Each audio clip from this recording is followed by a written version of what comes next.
गोंदियात अवैधरित्या सुरू असलेलं मुरुम उत्खनन रोखण्यासाठी गेलेले वनपरिक्षेत्र अधिकारी दिलीप कौशिक यांच्यावर गौण खनिज माफियांनी जेसीबी चढवण्याचा गंभीर प्रयत्न केल्याची धक्कादायक घटना समोर आली आहे। या घटनेनंतर कौशिक यांनी आपल्या सहकाऱ्यांसह 15 ते 20 किलोमीटर सिनेस्टाईल पाठलाग करून जेसीबी ताब्यात घेतला। मात्र आरोपी पळून जाण्यात यशस्वी झाले।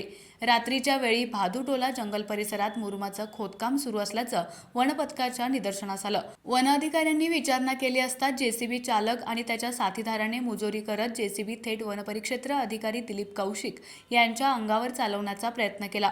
शासकीय कामात अडथळा निर्माण करून जीवे मारण्याचा हा प्रयत्न होता।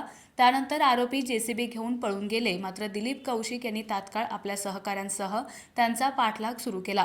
सुमारे 15 ते 20 किलोमीटर पाठलाग केल्यानंतर खातिया गावाजवळ जेसीबी मशीन पकडण्यात आली। तोपर्यंत मात्र जेसीबी चालक दिनेश महारवाडे राहणार इरी आणि मालक कृष्णा फुंडे राहणार खातिया तालुका गोंदिया हे पळून जाण्यात यशस्वी झाले। वन विभागाने जेसीबी ताब्यात घेतला असून फरार चालक आणि मालकावर वनगुन्हा नोंद करण्यात आला आहे। या घटनेमुळे गौण खनिज माफियांनी वन विभागावर हल्ला करण्याचा प्रयत्न केल्याचं स्पष्ट झालं असून त्यांच्या विरोधात कठोर कारवाईची मागणी होत आहे। आम्हाला बातमी मिळालेली होती रात्र 2 वाजता की वन विभागाच्या जंगलातून झाडं तोडून आणि साफसफाई करून मुरुम खोदकाम करून ते वाहतूक करत आहेत। त्यामुळे मी काही कर्मचारी घेऊन तिथे मोक्यावर गेलो। मोक्यावर गेल्यानंतर तिथून मुरुम भरलेली 2 ट्रॅक्टर होती, ती ट्रॅक्टर पळून गेली आणि जी जेसीपी होती, जेसीपी मशीनने जे खोदकाम चालू होतं ते तिथे होती। आम्ही तिथे गेल्यानंतर त्यांना थांबवलं आणि हे वन विभागाची जागा आहे, इथे खोदकाम करू नका असं सूचित केलं आणि त्याच्याकडनं त्यांना गाडी थांबवून विचारपूस करत होतो।